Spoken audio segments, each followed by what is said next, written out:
Halo teman-teman semua, perkenalkan nama saya Etiana Yumina Lopo. Di sini saya akan berbincang dengan seorang bintang tamu kita mengenai penggunaan laporan naratif untuk melaporkan kemajuan anak di taman kanak-kanak. Sebelum kita masuk pembahasan kita pada hari ini, saya minta bintang tamu kita untuk memperkenalkan diri terlebih dahulu. Oke, baik, terima kasih. Perkenalkan, nama saya Maria Trifonia Nenobais. Saya adalah salah satu mahasiswa semester 5 di Universitas Nusa Cendana Kupang, program studi pendidikan guru anak usia dini. Terima kasih. Terima kasih Maria karena sudah memperkenalkan diri. Untuk tidak memperpanjang waktu, mungkin kita bisa memulai sekarang dengan memulai podcast kita. Jadi, topik hari ini berbicara tentang penggunaan laporan naratif untuk melaporkan kemajuan anak di taman kanak-kanak.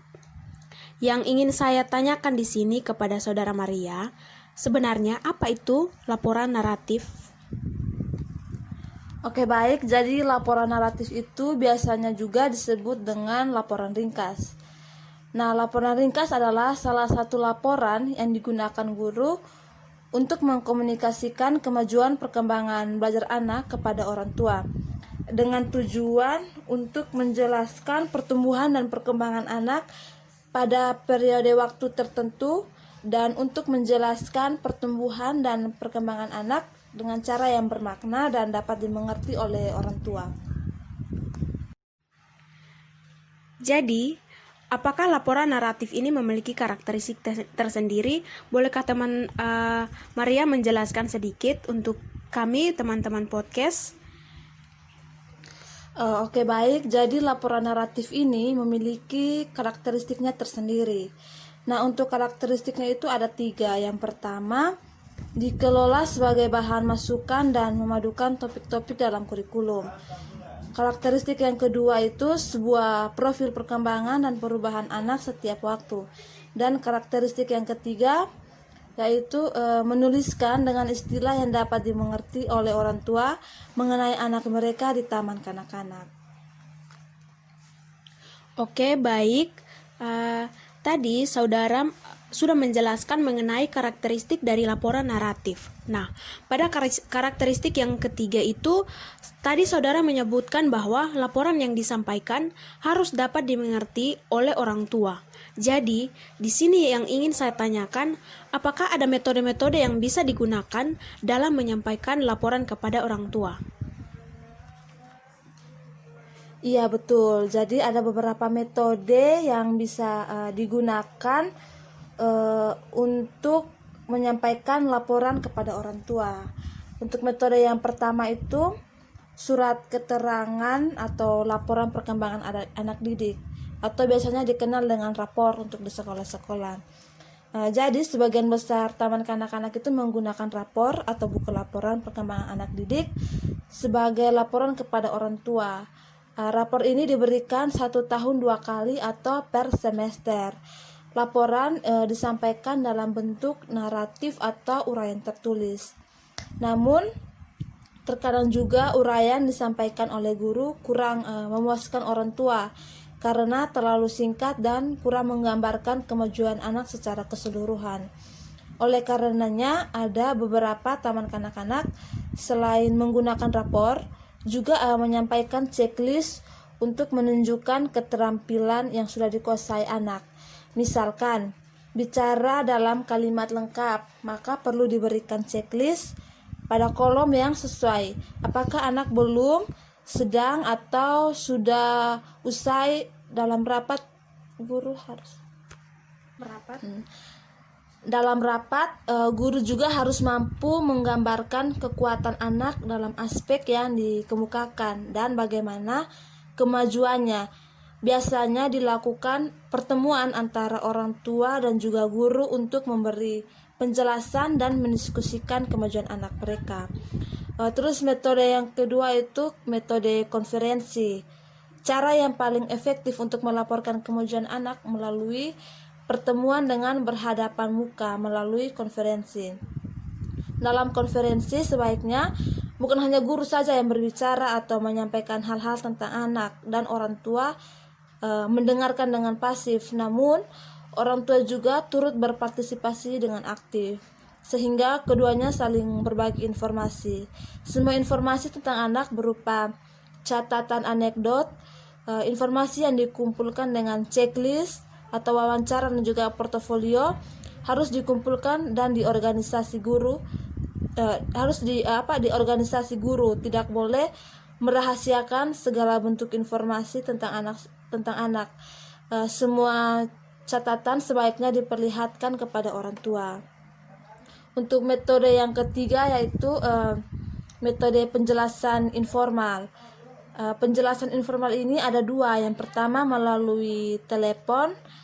Ini biasanya berita melalui telepon sangat bermanfaat dalam berbagi informasi antara guru dengan orang tua tentang suatu peristiwa. Sebaiknya berita melalui telepon tidak berupa berita negatif tentang anak, kecuali jika sangat terpaksa. Berita telepon sebaiknya jelas dan langsung pada permasalahannya. Dan ketika kita penjelasan melalui telepon, sebaiknya pilihlah waktu yang tepat untuk menyampaikannya. Untuk penjelasan informal yang kedua yaitu pembicaraan santai.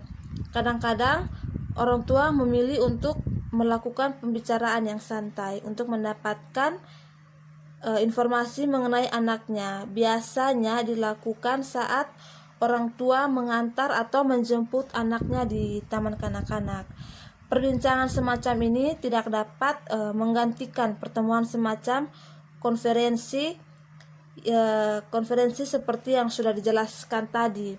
Dalam pembicaraan santai juga sebaiknya guru tidak menyampaikan berita yang negatif. Seandainya harus menyampaikan berita negatif atau kurang menyenangkan, gunakanlah bahasa yang halus dan sopan sehingga tidak membuat orang tua tertekan. Apabila ada hal penting yang harus dibicarakan dengan orang tua, jangan menggunakan kesempatan pembicaraan santai ini atau kesempatan ini untuk menyampaikannya. Sebaiknya rencanakan pertemuan konferensi untuk menyampaikan informasi tersebut, baik secara terbuka untuk seluruh orang tua maupun secara individual. Begitu penjelasannya untuk metode dalam laporan naratif. Oh iya, baik. Terima kasih saudara. Tapi tadi saudara sudah menjelaskan tentang metode-metodenya. Lalu, apakah ada prosedur ketika menulis laporan naratif? Jika ada, bagaimana prosedur penulisannya? Coba teman Maria jelaskan untuk kami, teman-teman podcast. Oke, baik. Iya, jadi laporan naratif ini mempunyai prosedur penulisannya tersendiri, sehingga ketika kita menulis laporan naratif itu kita harus mengikuti prosedur yang ada, yaitu ada 4 prosedur untuk menulis laporan naratif ini. Yang pertama, terbuka dengan beberapa pernyataan yang menjelaskan kemajuan anak-anak dalam area perkembangan secara luas sejak pertama masuk taman kanak-kanak sampai pertemuan dengan orang tua dilakukan. Misalkan, kemampuan Yetiana dalam menyanyikan lagu anak-anak mengalami peningkatan yang cukup pesat. Yetiana sudah dapat mengucapkan syair dalam lagu dengan jelas dan cepat. Untuk penulisan prosedur yang kedua, berikan penjelasan spesifik terhadap perilaku dengan memberikan fakta-fakta yang menjelaskan perubahan secara luas, sehingga membantu orang tua memahami apa yang guru jelaskan. Misalkan, kemampuan sosialisasi Yetiana berkembang dengan baik. Yetiana dapat bekerja sama dalam kegiatan kelompok, membantu teman yang membutuhkan pertolongan, dan juga mau berbagai mainan dengan teman-temannya. Seperti itu. Untuk prosedur yang ketiga itu, kemukakan rencana guru terhadap kemajuan perkembangan anak selanjutnya. Misalkan, Yetiana membutuhkan perhatian dan motivasi yang lebih banyak untuk dapat berkonsentrasi dengan baik. Oleh karena itu, bapak dan ibu diharapkan dapat terus mendorong dan memberi semangat pada Yetiana melakukan kegiatannya dengan baik. Untuk prosedur yang keempat itu, jika memungkinkan, catat apa yang dapat dilakukan orang tua di rumah untuk memfasilitasi perkembangan anak mereka. Misalkan, Yetiana belum hafal doa sebelum makan. Ibu atau bapak dapat membantunya di rumah dengan membimbing dan mengajaknya berdoa setiap kali hendak makan. Seperti itu prosedur dalam penulisan laporan naratif. Baik, apakah ada keuntungan atau kelebihan dari penggunaan laporan naratif untuk melaporkan kemajuan anak? Iya, betul. Ini kelebihannya pasti ada. Jadi kelebihan yang pertama itu adalah laporan naratif membolehkan guru untuk melaporkan secara luas tentang karakteristik perkembangan anak setiap waktu secara periodik. Untuk kelebihan yang kedua itu, laporan naratif dapat menggabungkan informasi dari berbagai sumber dan asesmen serta strategi cara merekam yang bervariasi ketika hasil evaluasi terhadap anak akan dilaporkan kepada orang tua. Kelebihan yang ketiga itu, aspek-aspek unik laporan naratif adalah guru dapat menjelaskan dalam menuliskan kemampuan anak. Yang keempat itu, berbeda dari portofolio yang lebih fokus pada pertukaran verbal antara orang tua dan juga guru, laporan naratif ini meminta guru untuk berpikir dan menuangkan apa yang diinginkannya ke dalam laporan dan menuliskannya sebelum pertemuan dengan orang tua dilakukan. Untuk kelebihan yang kelima, jika pertemuan langsung tidak dapat dilakukan atau tidak mungkin dilakukan, laporan naratif berisi informasi penting dapat dengan mudah dimengerti oleh orang tua dan memungkinkan orang tua juga memahami apa yang diharapkan guru melalui komunikasi. Baik, tadi saudari sudah menjelaskan mengenai kelebihan dari laporan naratif. Apakah laporan naratif ini juga memiliki kekurangan? Ya, jadi laporan naratif itu sendiri memiliki kelebihan dan juga kekurangannya. Untuk kelebihannya sudah saya jelaskan tadi. Jadi kekurangan dari laporan naratif itu yang pertama adalah kerugian secara nyata pada laporan naratif membutuhkan waktu yang cukup lama untuk menulis, mengedit dan menyelesaikan atau mengakhiri laporan naratif yang disusun dalam bentuk profesional. Kekurangan yang kedua itu, mungkin jika laporan ditulis secara lengkap selama 1 tahun pelajaran, akan sulit bagi guru untuk menyelesaikan tugas ini. Namun, jika 1 tahun pelajaran tersebut dibagi menjadi 3 kali setahun, atau 1 bulan, atau 2 kali setahun atau per semester, itu guru akan mempunyai kesempatan untuk menuliskan apa yang dipikirkannya dan menjelaskannya tentang anak secara lebih rinci dan lebih tepat.